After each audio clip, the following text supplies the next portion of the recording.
Aye, Barney, that's my spark plug. Pod snatched the part from Barney with full confidence in his assertion. Barney recoiled. Hey, Pod, don't snatch. Professor Forlash said snatching is rude. Pod opened his storage hatch and placed the spark plug inside.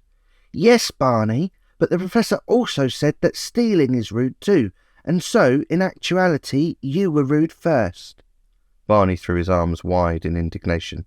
He wasn't sure why, but recently, when accused of wrongdoing, he had begun to emulate a movement routine adapted from one of the street children in the area.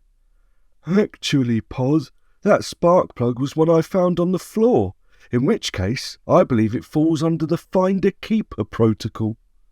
Closing the storage hatch, Pod turned away from Barney in order to indicate dismissal. Remember, Barney, find-a-keeper protocols are intended for previously unclaimed items.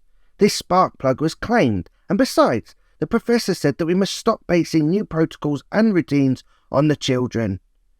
Barney's temper circuits maxed out.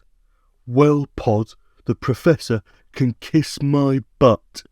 Pod turned back to Barney. But, Barney, you don't have a butt. I suppose technically there is a joint where your legs meet your circuitry housing. Barney replied. Actually, Pod, kiss my butt is a phrase intended to imply a lack of care for the approval of another. The butt owner is showing disrespect to the kisser.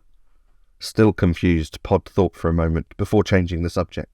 Very interesting, Barney, but I have a suggestion.